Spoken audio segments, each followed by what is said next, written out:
हाँ बाबा, ये आपका ही आशीर्वाद है बाबा, जो इतने वर्षों के बाद हमें पुत्र की प्राप्ति हुई है। अब आप ही इसका नामकरण कीजिए बाबा। हाँ हाँ बेटा, क्यों नहीं, आप अपने पुत्र को मुझे दीजिए। साधु जैसे ही उस बच्चे को अपनी गोद में लेता है तो देखता है उसके दाहिने हाथ पर एक नीले रंग का चिन्ह बना हुआ है जो राजयोग को दर्शाता है। साधु उस बच्चे के ऊपर उस चिन्ह को देखकर हैरान रह जाता है। क्या बात है बाबा, आप इतना परेशान क्यों लग रहे हैं? बेटा, मैं परेशान नहीं हूँ, मैं तो बहुत खुश हूँ। तुम्हारा यह बेटा बहुत ही तकदीरी है। तुम्हारे बेटे के किस्मत में राजयोग लिखा है। हाँ बाबा, मैं कुछ समझा नहीं, आप क्या कहना चाह रहे हैं बाबा? बेटा, तुम्हारा यह पुत्र राजा बनेगा। ये 14 वर्ष की आयु में ही इस राज्य की राजकुमारी से विवाह कर राजा बन जाएगा। साधु की यह बात सुनकर हरिया बहुत खुश हो जाता है। इसी प्रकार कुछ दिन गुजर जाते हैं। और तेज, शिकार बस कुछ ही दूर पर है। राजा हिरन के पीछे भागते भागते काफी दूर निकल जाता है, लेकिन हिरन राजा के हाथ नहीं लगता। ओहो, सत्यानाश हो तेरा, भागते भागते इतनी दूर निकल आया, लेकिन हिरन तो हाथ लगा ही नहीं। और प्यास भी इतनी जोर की लगी है। आसपास तो कोई नदी और तालाब भी नहीं है। मुझे लगता है इस ओर कोई गांव नजदीक ही पड़ेगा। चलो इस ओर ही चलता हूँ।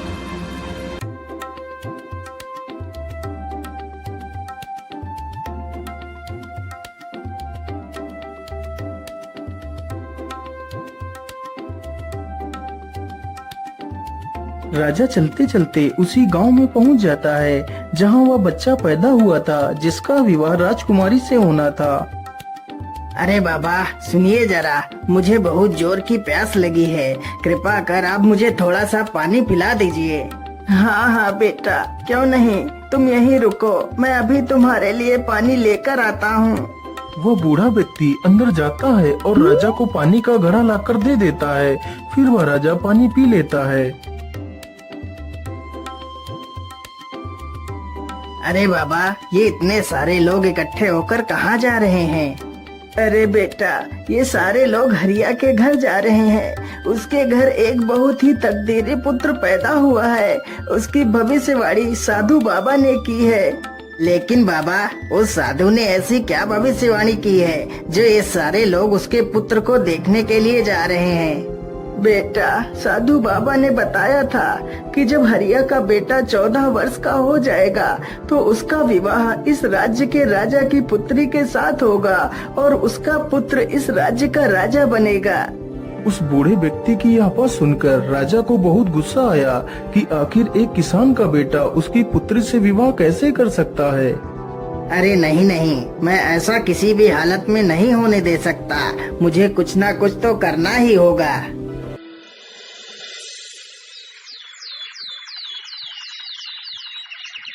राजा अगले ही दिन अपना वेश बदलता है और उसी गांव में पहुंच जाता है। अरे भाई, ये हरिया किसान का घर कहाँ पर है? अरे भाई, सीधे चले जाओ और गांव के आखिर में जो घर मिलेगा वही हरिया किसान का घर है। इतना सुनकर राजा हरिया के घर पहुंच जाता है। अरे ओ हरिया भाई, जरा घर से बाहर आओ, मैं तुमसे मिलने आया हूँ। हाँ भाई, बोलिए, आप कौन है और आप हमसे क्यों मिलना चाहते हैं? हरिया भाई, मैं सेठ करोड़ी मल हूँ। मैं हरिपुरा गांव में रहता हूँ। मैंने सुना है आपका पुत्र बहुत किस्मत वाला है, उसके किस्मत में राजयोग है। हाँ सेठ जी, आपने बिल्कुल ठीक ही सुना है।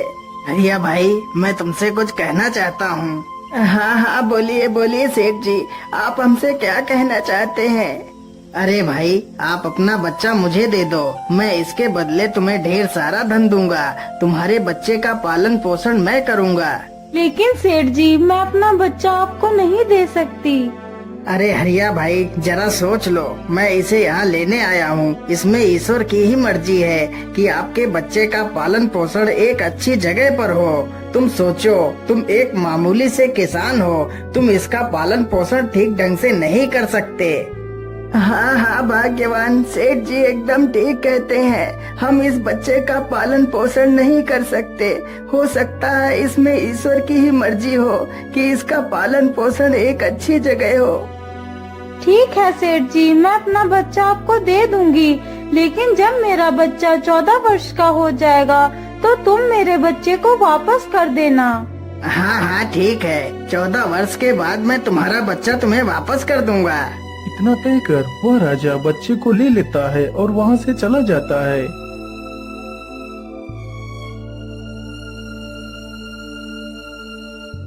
क्या करूं? इस मासूम को मारने के लिए तो मेरे हाथ उठ ही नहीं रहे हैं।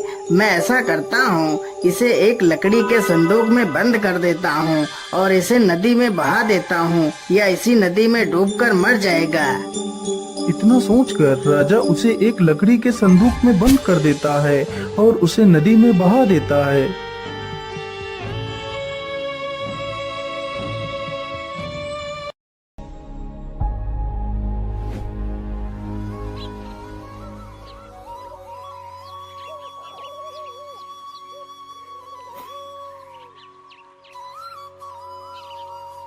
ओम सूर्य देवाय नमः। ओम सूर्य देवाय नमः। सेठ हीरालाल सूर्य को जल अर्पित कर रहा था, तभी वह संदूक बहता हुआ उसके पैरों के पास आ जाता है। अरे ये संदूक कैसा है? आखिर इस संदूक में क्या है? चलो इसे बाहर निकाल कर देखता हूँ।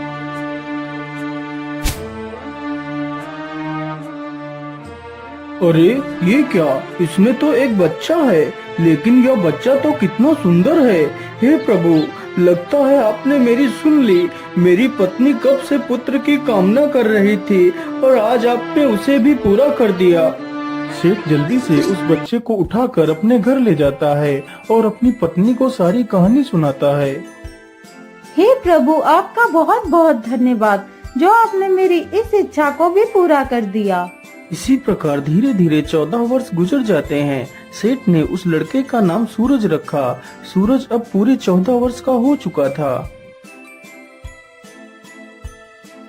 वाह सूरज वाह, तुम तो कितने बुद्धिमान हो। सूरज की प्रशंसा गुरुजी कर रहे थे, तभी वहाँ से वही राजा गुजरता है जो किसी दूसरे राज्य में किसी जरूरी कार्य के लिए जा रहा था। अरे इतना सुंदर युवक मैंने आज तक नहीं देखा। आखिर यह किसका पुत्र है? वाह वाह, तुम तो वाकई में कितने बुद्धिमान हो। लेकिन तुम किसके पुत्र हो बेटा? मैं सेठ हीरालाल का पुत्र हूँ। अच्छा, ठीक है बेटा, जाओ जाओ, तुम अपना काम करो। इतना पूछकर राजा सेठ हरिदयाल के घर जाता है।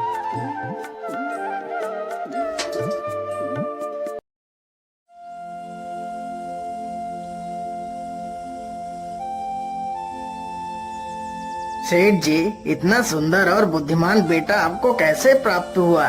महाराज, वह मेरा बेटा नहीं है। मैंने तो सिर्फ उसका पालन पोषण किया है। इसके आधार पर वह मेरा बेटा ही हुआ। लेकिन सेठ जी, यह लड़का आपको कहाँ से मिला? फिर सेठ राजा को सारी कहानी सुनाता है। ओहो, इसका मतलब यह वही लड़का है जिसे मैंने 14 वर्ष पहले एक नदी में बहा दिया था। राजा और सेठ आपस में बात कर ही रहे होते हैं कि तब तक वहाँ पर सूरज आ जाता है। सेठ जी, यदि आप बुरा ना माने तो मैं एक पत्र लिखकर अपनी महारानी को कुछ संदेश भेजना चाहता हूँ। यदि आपका बेटा सूरज उस पत्र को महारानी तक पहुँचा दे तो मैं आपको 100 सोने की मोहरें दूंगा। हाँ हाँ महाराज, क्यों नहीं, मैं आपका संदेश लेकर जरूर जाऊंगा। राजा ने चुपचाप एक संदेश लिखा और उस पर अपनी मोहर लगा दी। फिर सूरज को पकड़ा दिया। सूरज उस पत्र को लेकर वहाँ से निकल पड़ता है।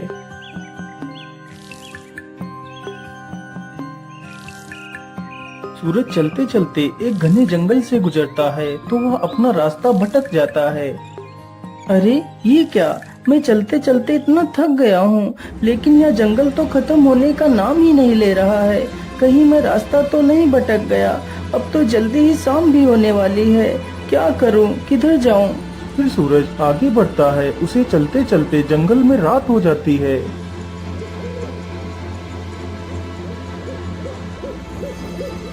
अरे उधर क्या है? मुझे लगता है या तो कोई झोपड़ी है। चलो मैं आज रात इसी झोपड़ी में बिता लेता हूँ। इतना सोचकर सूरज अपने घोड़े से नीचे उतरता है और झोपड़ी के अंदर चला जाता है।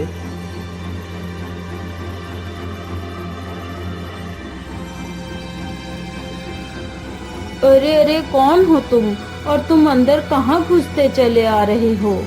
माता जी, मुझे माफ करिएगा जो मैं आपकी बिना इजाजत के अंदर चला आया। फिर सूरज उस बूढ़ी महिला को सारी कहानी बताता है। सूरज की ये सारी बातें सुनकर उस बूढ़ी महिला को सूरज पर दया आ जाती है। लेकिन बेटा, तुम्हारा यहाँ पर रुकना ठीक नहीं होगा। यह स्थान डाकुओं का अड्डा है।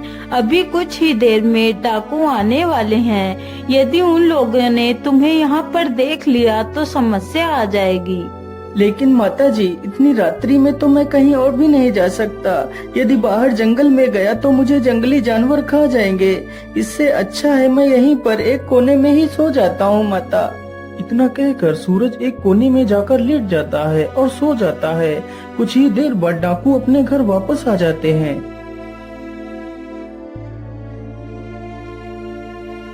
अरे यह कौन है जो इतना निडर होकर हमारे घर में सो रहा है?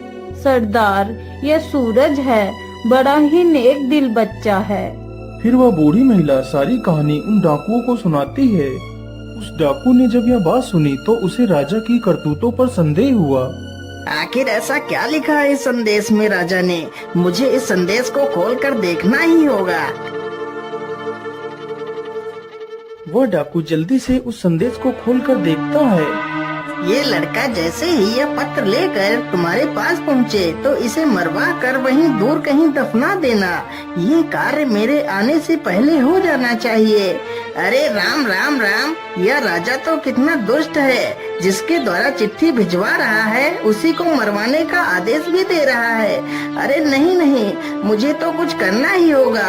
मुझे इस मासूम को बचाना ही होगा। इतना कहकर वह डाकू एक दूसरी चिट्ठी लिखकर उसकी चिट्ठी से बदल देता है। सुबह होने से पहले वह सारे डाकू वहां से चले जाते हैं।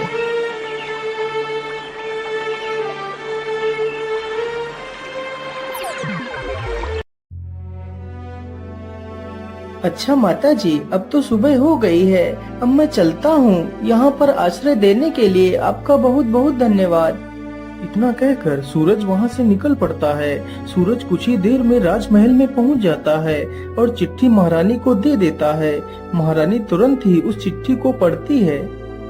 यह लड़का बहुत ही ईमानदार और नेक दिल है। यह हमारी राजकुमारी के लायक है। इसलिए मैं चाहता हूँ हमारी राजकुमारी का विवाह इसी के साथ हो। इसलिए तुम हमारी पुत्री का विवाह इसी के साथ कर दो। यह विवाह मेरे वापस आने से पहले हो जाना चाहिए। आखिर महाराज ऐसे कैसे किसी के साथ हमारी राजकुमारी का विवाह कर सकते हैं? लेकिन इस चिट्ठी पर तो महाराज की मोहर भी लगी है। इसका मतलब यह युवक सत्य कह रहा है। इतना सोचकर महारानी ने अपनी पुत्री का विवाह सूरज के साथ कर दिया। कुछ दिनों बाद जब राजा वापस लौट कर आया तो उसे पता चला कि उसकी पुत्री का विवाह उसी युवक के साथ हो गया है। यह सुनकर राजा गुस्से से आग बबूला हो गया। नहीं नहीं महारानी जी, ये तुमने क्या कर दिया? तुम जल्दी से जाओ और मुझे वह पत्र दिखाओ जो मैंने तुम्हें भेजा था। महारानी जल्दी से राजा को वह पत्र दिखाती है तो राजा पत्र में कुछ और ही लिखा पाता है। अरे सैनिकों, जल्दी से जाओ और सूरज को हमारे सामने पेश करो। सैनिक तुरंत जाते हैं और सूरज को लेकर आ जाते हैं। अरे युवक, तुमने छल करके मेरी पुत्री से विवाह तो कर लिया, लेकिन मैं तुम्हें अपना दामाद स्वीकार नहीं करता। लेकिन महाराज, मैंने तो आपके साथ कोई छल नहीं किया है। अरे मूर्ख, तू मेरे साथ भी छल करना चाहता है, लेकिन मैं तुझे अपना दामाद स्वीकार नहीं करता। हाँ, मैं तुझे एक शर्त पर ही अपना दामाद स्वीकार कर सकता हूँ। बोलिए महाराज, आपकी क्या शर्त है? अरे युवक, यदि तुम मुझे शैतान के 2 सोने के बाल लाकर दे दो तो मैं तुम्हें अपना दामाद स्वीकार कर तुम्हें अपना सारा राज्य सौंप दूंगा। यदि बाल लेकर नहीं आए तो मैं तुम्हें फांसी पर चढ़ा दूंगा। ठीक है महाराज, मैं अपनी पूरी कोशिश करूंगा। इतना कहकर सूरज एक घोड़े पर सवार होकर वहां से निकल पड़ता है।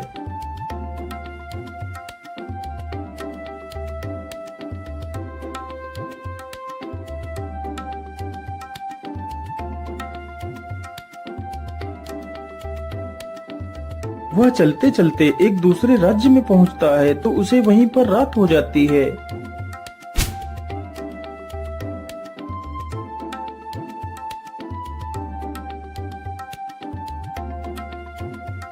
अरे सैनिक भाई, मैं एक परदेशी हूँ और आज रात मैं आपके यहाँ रुकना चाहता हूँ। सैनिक तुरंत ही सूरज को राजा के पास ले जाते हैं। लेकिन बेटा, तुम शैतान के बाल लेने के लिए तो निकल पड़े। क्या तुम्हें पता भी है वह शैतान कहाँ रहता है? महाराज, मैं सब कुछ जानता हूँ। अच्छा, यदि तुम सब कुछ जानते हो तो क्या तुम यह भी जानते हो कि हमारे राज्य का सबसे बड़ा कुआं सूख क्यों गया, जबकि उसमें सबसे मीठा पानी निकलता था? हाँ महाराज, मैं यह भी जानता हूँ कि आपका मीठे पानी का कुआं क्यों सूख गया है। तो फिर मुझे जल्दी से बताओ, वह कुआं क्यों सूख गया है? यदि तुमने मुझे उसके सूखने का कारण बता दिया तो मैं तुम्हें सोने चांदी से तौल दूंगा। लेकिन महाराज, मैं इसका जवाब आपको अभी नहीं दे सकता। मैं इसका जवाब वापस आकर दूंगा।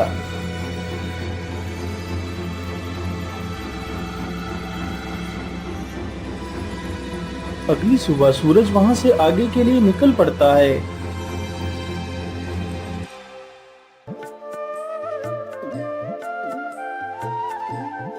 वह चलते चलते एक बड़ी सी नदी के पास पहुँचता है। ओहो, रास्ते में तो इतनी बड़ी नदी पड़ गई है, लेकिन मैं इसे पार कैसे करूं? तभी देखता है कि एक व्यक्ति नाव लेकर उसकी तरफ चला आ रहा है।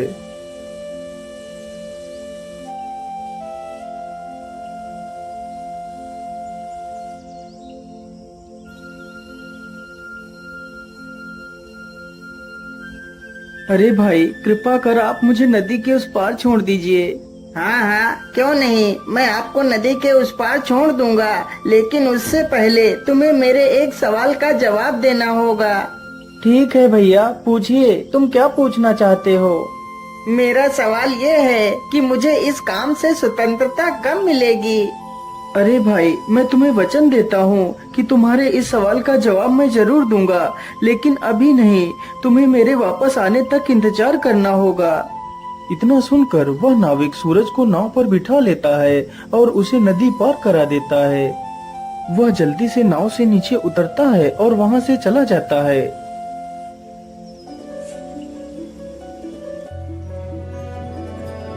सूरज चलते चलते एक गुफा के पास पहुँचता है।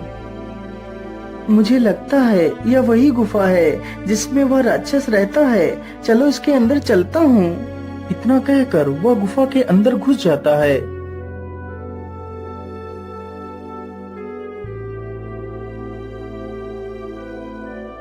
अरे, कौन हो तुम और तुम इस गुफा में क्या लेने आए हो? माता जी, मेरा नाम सूरज है। मैं बहुत परेशानी में हूँ, मेरी सहायता कीजिए माता। फिर वह अपनी सारी कहानी उस राक्षसनी से बताता है। वह राक्षसनी उस शैतान की माँ थी जिसके 2 सोने के बाल सूरज लेने के लिए उस गुफा में गया था। माता जी, यदि मैं 2 सोने के बाल लेकर नहीं गया तो राजा मुझे सूली पर चढ़ा देगा। उसकी ये सारी बातें सुनकर उस राक्षसी को उस पर दया आ जाती है। ठीक है बेटा, मैं तुम्हें उस शैतान के 2 बाल दे दूंगी। माता जी, यदि आप बुरा न माने तो मैं आपसे 2 सवालों के जवाब जानना चाहता हूँ। ठीक है बेटा, पूछो, तुम मुझसे क्या पूछना चाहते हो? फिर सूरज वही दोनों सवाल पूछता है कि वह कुआं क्यों सूखा और उस नाविक को स्वतंत्रता कब मिलेगी। बेटा, इन सवालों के जवाब तो मैं भी नहीं दे सकती। इनके जवाब तुम्हें मेरा बेटा ही दे सकता है। तुम ऐसा करो, मैं तुम्हें एक चींटी बना देती हूँ और तुम यहीं कहीं पर छिप जाना। यदि मेरे बेटे ने तुम्हें देख लिया तो वह तुम्हें नुकसान भी पहुंचा सकता है। इतना कहकर वह बूढ़ी डायन उसे एक चींटी बना देती है। वह चींटी चुपचाप जाकर एक स्थान पर छिप जाती है। तभी कुछ ही देर में वह राक्षस भी आ जाता है। मनुष्य की दुर्गंध। अरे, ये मनुष्य कहाँ है? कहाँ है वह मनुष्य? अरे बेटा, तुम किस मनुष्य की बात कर रहे हो? यहाँ पर तो कोई भी मनुष्य नहीं है। लेकिन माँ, मुझे तो यहाँ पर बहुत जोर जोर से किसी मनुष्य की दुर्गंध आ रही है। अरे बेटा, यहाँ पर कोई भी नहीं है। तुम मेरा विश्वास क्यों नहीं कर रहे हो? अच्छा ठीक है माँ, मैं आज बहुत थक गया हूँ, अब तो मैं सोने के लिए जा रहा हूँ। हाँ हाँ बेटा, थक तो आज मैं भी बहुत गई हूँ। चलो मैं भी थोड़ा सा सो लेती। इतना कहकर दोनों आराम करने लगते हैं। कुछ ही देर में राक्षस गहरी नींद में सो जाता है। मुझे लगता है अब ये गहरी नींद में सो गया है। अब यही अच्छा मौका है बाल उखाड़ने का। वह डायन जल्दी से शैतान का एक बाल उखाड़ लेती है। अरे माँ, ये तू क्या कर रही है? तू मेरे बाल क्यों उखाड़ रही है? अरे बेटा, मैं बहुत डर गई थी। मैंने बड़ा ही बुरा सपना देख लिया था। ओहो माँ, तूने ऐसा क्या सपना देख लिया जो तू इतना डर गई है? मैंने देखा कि उम्बल राज्य का एक कुआं, जिसमें कुछ साल पहले बहुत मीठा पानी निकलता था, अब वही कुआं पूरी तरह से सूख गया है। आखिर ऐसा कैसे हो सकता है? अरे माँ, तो इसमें इतना परेशान होने की क्या जरूरत है? वह कुआं इसलिए सूखा है क्योंकि उसमें एक बड़ा सा पत्थर पड़ा है और उस पत्थर के नीचे एक बड़ा सा मेढक है। यदि उस मेढक को बाहर निकाल दिया जाए तो वह कुआं फिर से मीठे पानी से भर जाएगा। इतना कहकर वह शैतान फिर से सो जाता है। जब वह शैतान फिर से गहरी निद्रा में चला जाता है तो वह डायन फिर से उसका एक बाल उखाड़ लेती है। ओए हाय माँ, तूने तो मुझे मार ही डाला। अब तुझे क्या हुआ? अब तूने कौन सा सपना देख लिया? अब तो मैंने और भी बुरा सपना देखा। मैंने देखा कि झुंझुन नदी पर जो नाविक नाव चलाता है वह मुझसे पूछ रहा है कि मुझे मेरे इस कार्य से कब आजादी मिलेगी। अरे माँ, वह नाविक मूर्ख है।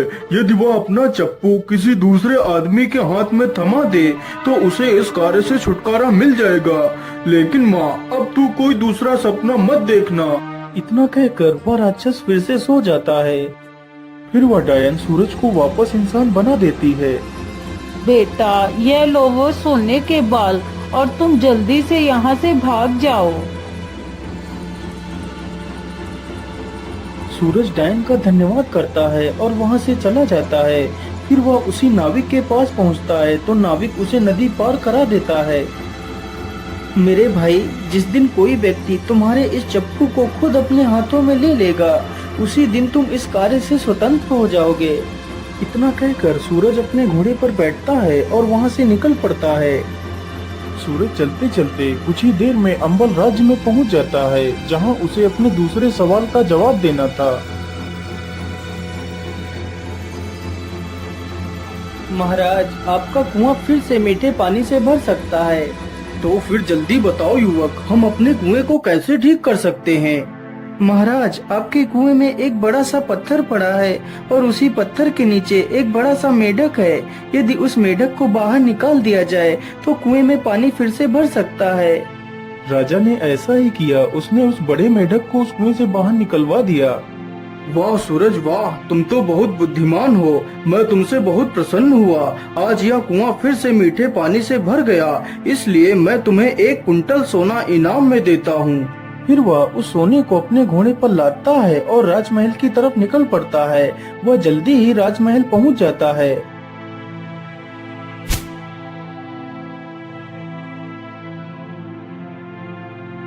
ये लीजिए महाराज, मैं आपके लिए शैतान के बाल लेकर आ गया हूँ। अच्छा अच्छा ठीक है, लेकिन तुम इन दोनों थैलों में क्या लेकर आए हो? महाराज, इसके अंदर सोना है। सूरज जल्दी से उन दोनों थैलों को राजा के सामने ही खोल देता है। इतना सारा सोना देखकर राजा हैरान हो जाता है। अरे, इतना सारा सोना! लेकिन इतना सारा सोना तुम्हें कहाँ से मिला है? महाराज, मुझे यह सारा सोना झुंझुन नदी के उस पार पहाड़ियों से मिला है। वहाँ पर बहुत सारा सोना पड़ा है। मैं जितना भी सोना वहाँ से ला सकता था उतना ही लेकर आया हूँ। अच्छा, तो क्या मैं भी वहाँ से सोना ला सकता हूँ? हाँ हाँ महाराज, क्यों नहीं। जब आप झुंझुन नदी के पास पहुंच जाना तो तुम्हें एक नाविक मिलेगा। तुम उस नाविक का चप्पू खुद लेकर नाव चलाना और नदी के उस पार निकल जाना, तभी वह सोना तुम्हें दिखाई देगा। यदि तुमने नाव स्वयं नहीं चलाई तो वह सोना तुम्हें कभी नहीं मिलेगा। इतना सुनते ही राजा के मन में लालच आ जाता है और वह तुरंत ही झुंझुन नदी पर पहुंच जाता है। अरे ओ नाविक, जल्दी से इधर आ, मुझे नदी के उस पार जाना है। इतना सुनते ही नाविक जल्दी से नाव को नदी के किनारे पर लाता है। राजा तुरंत ही उसका चप्पू खुद उठाकर नाव चलाने लगता है। तभी वह नाविक उस नाव पर से गायब हो जाता है और राजा उसी नाव का नाविक बनकर रह जाता है। उधर सूरज ही उस राज्य का राजा बन जाता है। अरे हरिया भाई, अपना बेटा मिल गया।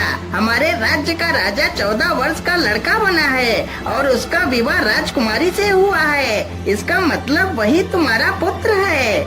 इतना सुनते ही हरिया और उसकी पत्नी राजमहल पहुंच जाते हैं और अपनी सारी कहानी सूरज से बता देते हैं।